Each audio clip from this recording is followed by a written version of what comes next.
आज हम लोग डिस्कस करने वाले हैं प्रोजेक्टाइल मोशन के बारे में। प्रोजेक्टाइल मोशन बहुत ही अच्छा टॉपिक है और ये एग्जाम्स, कॉम्पिटिटिव एग्जाम्स में इससे बहुत सारे क्वेश्चंस आते रहते हैं। चलिए, ये है आपका अपना चैनल अप्लाइड फिजिक्स क्लासेस और आज हम लोग प्रोजेक्टाइल मोशन के बारे में डिस्कस करते हैं। तो चलिए हेडिंग लगा लीजिए आप लोग, प्रोजेक्टाइल मोशन। क्या बोलेंगे हम लोग? Projectile motion. तो चलो देखो, पहले हम कुछ पॉइंट्स समझा रहे हैं, फिर आप लोग को हम फिगर से इसे समझाएंगे। तो आप लोग पढ़े होंगे motion in a straight line और वन डायमेंशनल मोशन में कि कोई पार्टिकल को हम जब नीचे से ऊपर थ्रो करते हैं या वो पार्टिकल सीधे ऊपर से नीचे की ओर आता है। इसमें लेकिन थोड़ा सा अलग टाइप का कंडीशन है। बेसिकली प्रोजेक्टाइल मोशन ये एग्जांपल है टू डायमेंशनल मोशन का। टू डायमेंशनल मोशन के अंतर्गत या मोशन इन अ प्लेन के अंतर्गत ये टॉपिक आता है। देखो इसमें होता क्या है कि जब हम किसी पार्टिकल को, किसी ऑब्जेक्ट को थ्रो करते हैं एक ऐसे कांस्टेंट एक्सेलरेशन से जिसका जो डायरेक्शन है ना वो पार्टिकल के वेलोसिटी के डायरेक्शन से डिफरेंट होता है, ठीक है ना। तो ऐसे कंडीशन में क्या हो जाता है कि पॉइंट टू पॉइंट पार्टिकल का वेलोसिटी का मैग्नीट्यूड और डायरेक्शन चेंज होते रहता है। देयरफॉर पार्टिकल का जो पाथ हो जाता है, ठीक है ना, इसका जो मोशन का जो पाथ हो जाता है वो एक कर्व्ड पाथ हो जाता है, यानी पार्टिकल एक वक्र पथ पर गति करने लगती है। तो इस टाइप का मोशन ही हमारा बेसिकली प्रोजेक्टाइल मोशन कहलाता है। आप जैसे देखिए यहां पर, फिर हम लोग बाद में डिस्कस करते हैं। जैसे सपोज करो कि ये हमारा एक्स एक्सिस है, फिगर से हम लोग पॉइंट्स को समझते हैं। ये हमारा वाई एक्सिस है, ठीक है ना, और ये ओरिजिन है। एक्स एक्सिस ये कौन सा लाइन है? Horizontal line. कौन सा लाइन है ये? Horizontal line. और y जो एक्सिस हम देख रहे हैं ये हमारा कौन सा लाइन है? ये हमारा है वर्टिकल लाइन, ठीक है ना। अब सपोज करो कि कोई पार्टिकल हमारा O पॉइंट पर है, कोई पार्टिकल हमारा O पॉइंट पर है और हमने इसको थ्रो किया है तो इसका पाथ ऐसा हो गया, ठीक है ना। O पॉइंट पर से हमने थ्रो किया है और पार्टिकल स्ट्राइक कर रहा है कहां पर? ग्राउंड सरफेस के Q पॉइंट पर। तो अब आप यहां पर ध्यान दीजिए, सपोज कर रहे हैं हम लोग पार्टिकल को कितने वेलोसिटी से फेंका है? हमने U वेलोसिटी से इसे फेंका है, ठीक है ना। और U वेलोसिटी से, और ये हॉरिजॉन्टल लाइन से कितने एंगल पर? थीटा एंगल पर। तो आप लोग को कॉन्सेप्ट याद होगा, वेक्टर में आप लोग पढ़े होंगे कि यहां पर ये जो वेलोसिटी है ना ये दो एक्सिस में डिवाइड हो रहा है। रिजोल्यूशन ऑफ वेक्टर में आप लोग पढ़े होंगे दो कंपोनेंट में ये बट रहा है। सपोज कर लेते हैं u का x वाला कंपोनेंट, दैट मींस ux, और ux इज इक्वल टू क्या होता है? आप लोग पढ़े होंगे जिससे एंगल बनता है उस पर cos कंपोनेंट, जिससे नहीं बनता उस पर sin component, u cos theta. और यहां पर u का y वाला कंपोनेंट ui, दैट इज क्या हो जाएगा हमारा? u sin थीटा, ठीक है ना। एक u cos थीटा और एक क्या? u sin theta. तो आप यहां पर देखेंगे कि प्रोजेक्टाइल मोशन में, ठीक है ना, आप लोग पढ़े होंगे स्ट्रेट लाइन वाला मोशन में वर्टिकली अपवर्ड और डाउनवर्ड में कि जब पार्टिकल ऊपर जाता है ना तो उसका एक्सेलरेशन क्या होता है? नेगेटिव। देयरफॉर उसका वेलोसिटी घटते जाता है। और पार्टिकल जब नीचे आता है तो उसका एक्सेलरेशन पॉजिटिव और वेलोसिटी क्या होते रहता है? बढ़ते रहता है। तो जैसे मान लो ये O से ये मैक्सिमम पॉइंट यहां पर P पॉइंट पर आ गया, तो आप अगर ध्यान देंगे O से P तक पार्टिकल ऊपर जा रहा है और P से Q तक पार्टिकल किधर आ रहा है? नीचे आ रहा है। लेकिन O से P और P से Q इसमें दोनों टाइप का मोशन है, हॉरिजॉन्टल भी है और वर्टिकल मोशन भी है, हॉरिजॉन्टल भी है और वर्टिकल मोशन भी है। लेकिन हम लोग जानते हैं एक्सेलरेशन ड्यू टू ग्रेविटी का जो इफेक्ट है ना वो ओनली वर्टिकल लाइन पर होता है। हॉरिजॉन्टल लाइन पर एक्सेलरेशन ड्यू टू ग्रेविटी का कोई इफेक्ट नहीं होता है। देयरफॉर हॉरिजॉन्टल लाइन पर जो पार्टिकल का वेलोसिटी होगा वो यूनिफॉर्म होगा और वर्टिकल लाइन पर जो पार्टिकल का वेलोसिटी होगा वो एक्सेलरेटेड होगा। अब एक्सेलरेटेड में अगर O से P पॉइंट पर जाएगा तो वेलोसिटी डिक्रीज होगा, घटेगा, नेगेटिव एक्सेलरेशन। और P से अगर Q पर आए तो वेलोसिटी बढ़ेगा। क्यों? क्योंकि पॉजिटिव एक्सेलरेशन होगा। किसका वेलोसिटी घटेगा और किसका बढ़ेगा? ओनली वर्टिकल कंपोनेंट वेलोसिटी का घटेगा और बढ़ेगा, हॉरिजॉन्टल कंपोनेंट यूनिफॉर्म रहेगा, इसमें नो चेंजिंग होगा। तो आप जैसे देखिए यहां पर पॉइंट देखते हैं हम लोग, समझते हैं, फिर उसके बाद हम लोग डिस्कस करेंगे। तो ये O पॉइंट पर से हमने पार्टिकल को फेंका है। मान लो कि ये पार्टिकल यहां पर आ गया, ये सपोज कर लेते हैं S पॉइंट पर। अब S पॉइंट पर जो इसका वेलोसिटी होगा x कंपोनेंट वाला, मान लो O पर फाइनल था तो ये इस पॉइंट पर क्या होगा हमारा, ये O पर इनिशियल था तो S पॉइंट पर क्या होगा फाइनल, तो O पॉइंट पर X का इनिशियल UX था तो S पॉइंट पर जो हमारा X ये वेलोसिटी का फाइनल हो जाएगा वो क्या हो जाएगा Vx। लेकिन अभी तुरंत हमने पढ़ा है कि हॉरिजॉन्टल लाइन पर, अभी हम बोल रहे थे, समझा रहे थे, हॉरिजॉन्टल लाइन पर एक्सेलरेशन ड्यू टू ग्रेविटी का कोई इफेक्ट नहीं होता, देयरफॉर यूनिफॉर्म मोशन होता है। तो जितना Vx का जो वैल्यू है वो Ux के क्या हो जाएगा हमारा बराबर, that is what, that is u cos theta, है ना। आप देखिए, आप लोग पढ़े होंगे वेक्टर में जो लाइन है ना, लाइन का जो लेंथ है, एरो का जो लेंथ है, उससे हमको मैग्नीट्यूड का पता चलता है। तो ये वाला लेंथ देखो, ये वाला लेंथ के क्या है बराबर है, नो चेंजिंग है मैग्नीट्यूड में। बट आप y वाला देखिए, यहां से यहां तक इतना लेंथ है ना y का, वेलोसिटी का। अब यहां पर y वाला फाइनल क्या बोलेंगे हम, vy। लेकिन आप ध्यान से देखिए, यहां पर vy का जो लेंथ है ना वो यहां पर uy जितना था उससे थोड़ा सा हमने कम बनाया है। क्यों, क्योंकि पार्टिकल ऊपर जा रहा है तो इसका वर्टिकल लाइन वाला वेलोसिटी डिक्रीज होगा। जैसे मान लो यहां पर t पॉइंट पर आ गया, t पॉइंट पर देखो ux में नो चेंज, ux उतना ही रहेगा, ठीक है ना। लेकिन आप देखिए यहां पर ये तो चेंज हो गया, ये और भी कम हो गया, ये रहा vy इतना रह गया।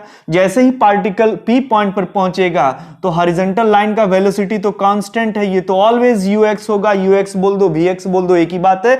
लेकिन यहां पर अगर आप देखेंगे vy इज इक्वल टू कितना हो जाएगा हमारा 0। क्यों, क्योंकि पार्टिकल o से p पर हम लोग इसका मोशन को कंसीडर कर रहे हैं, ठीक है ना। अब यही पार्टिकल अगर P से Q पर रिटर्न आए तो आप देखेंगे, जैसे यहां पर इस पॉइंट पर हम लोग देखेंगे वेलोसिटी का x वाला कंपोनेंट तो उतना ही रहेगा ना, अब y वाला कंपोनेंट इंक्रीज करना शुरू होगा। तो ये देखो यहां पर सपोज कर लो वेलोसिटी कितना हो गया हमारा Vy। और एक चीज ध्यान रखना है, ये O से P का अगर हम पॉइंट को कंसीडर करें, O पर जो वेलोसिटी है इनिशियल और P पर जो है वो क्या फाइनल। अगर हम P से Q का कंसीडर करें तो ऐसे केस में P पर क्या होगा इनिशियल, यानी यहां पर हम यही Vy को हम क्या बोल देंगे Uy, कितना हो जाएगा 0।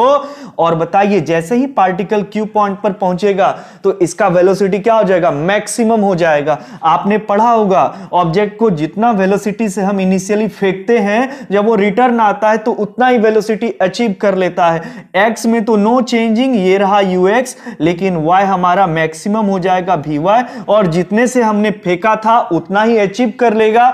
u sin थीटा से हमने फेंका था तो u sin थीटा ही अचीव कर लेगा। ये बहुत इंपॉर्टेंट पॉइंट है, ठीक है ना। That's all about the projectile motion. अब अगर हम बात करें तो आप लोग कुछ पॉइंट्स को ध्यान दीजिए और लिख लेना है, नोट कर लेना है आपको। तो एक बार हम फिर से बता रहे हैं प्रोजेक्टाइल मोशन क्या है। तो जब किसी पार्टिकल को ऐसे कांस्टेंट एक्सेलरेशन से थ्रो करते हैं जिसका डायरेक्शन उसके वेलोसिटी के डायरेक्शन से डिफरेंट होता है, तो ऐसे कंडीशन में हर एक पॉइंट पर पार्टिकल के वेलोसिटी का डायरेक्शन और मैग्नीट्यूड चेंज होते रहता है और पार्टिकल एक कर्व्ड पाथ पर जो है ये मोशन करने लगता है। और इस टाइप का मोशन को ही हम लोग क्या बोलते हैं, प्रोजेक्टाइल मोशन। पहला पॉइंट। दूसरा, नेक्स्ट स्टार पॉइंट आप लोग लिख लेंगे। स्टार पॉइंट में लिखेंगे projectile motion is an example of two dimensional motion. Projectile motion कैसे मोशन का एग्जांपल है, टू डायमेंशनल मोशन का। नेक्स्ट पॉइंट आप लोग लिखेंगे projectile motion is the combined effect of combined effect of uniform motion on horizontal line and accelerated motion on vertical line। यानी यह horizontal line पर यूनिफॉर्म मोशन और vertical line पर accelerated motion का या क्या है, ये संयुक्त प्रभाव है, कंबाइंड इफेक्ट है। नेक्स्ट पॉइंट का अगर हम बात करेंगे तो हमने बहुत बार बताया है यहां पर कि हॉरिजॉन्टल लाइन पर एक्सेलरेशन ड्यू टू ग्रेविटी का कोई इफेक्ट नहीं होता। तो आप लोग लिख लेंगे इसको भी, प्रोजेक्टाइल मोशन में एक्सेलरेशन ड्यू टू ग्रेविटी का कोई इफेक्ट नहीं होता है हॉरिजॉन्टल लाइन पर, लेकिन वर्टिकल लाइन पर इसका वैल्यू प्लस माइनस जी होता है। प्लस माइनस जी का मतलब अगर O से P पर आएगा तो माइनस जी और P से Q पर आएगा तो क्या हो जाएगा हमारा प्लस जी। चूंकि O से P पर माइनस जी यानी ये क्या हो रहा है यहां पर वेलोसिटी डिक्रीज, P से Q पर प्लस जी इसलिए वेलोसिटी क्या हो जाएगा इंक्रीज, ठीक है ना। तो ये पॉइंट्स आपको ध्यान रखना है। अच्छा, एक और पॉइंट हम आप लोग को बता रहे हैं, ये जो हम पार्टिकल को फेंक रहे हैं ना, तो ये फेंकने का दो पॉइंट, इसमें दो तरीका होता है। तो देयरफॉर ये प्रोजेक्टाइल मोशन हम लोग दो टाइप से पढ़ते हैं, दो टाइप होता है इसका बेसिकली। पहला होता है जो कि आप देख रहे हैं फिगर में, प्लेन प्रोजेक्शन। क्या बोलते हैं इसे हम लोग? Plane projection. आप देख रहे हैं ये रहा, हॉरिजॉन्टल लाइन से सर्टेन एंगल पर हमने इसको थ्रो किया है। This type of projection is called plane projection. और दूसरा होता है हमारा, दूसरा जो होता है वो होता है हॉरिजॉन्टल प्रोजेक्शन। कौन सा प्रोजेक्शन? हॉरिजॉन्टल प्रोजेक्शन, ठीक है ना।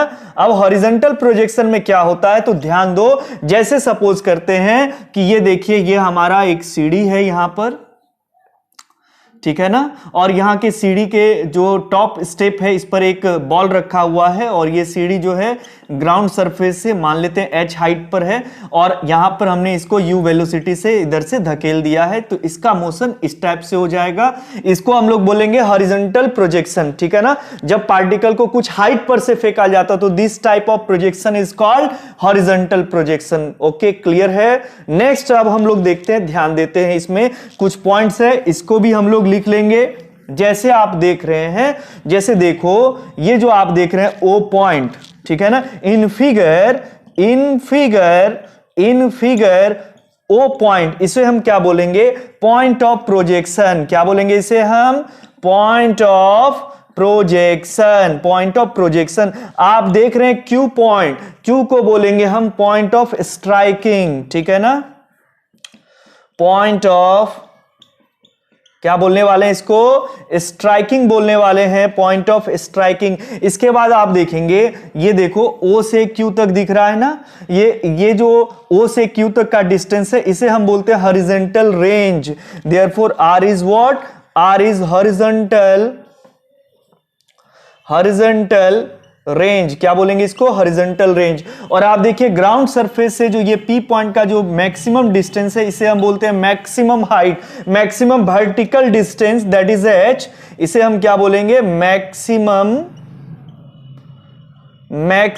हाइट बोलेंगे। क्या बोलेंगे इसे हम लोग? Maximum height.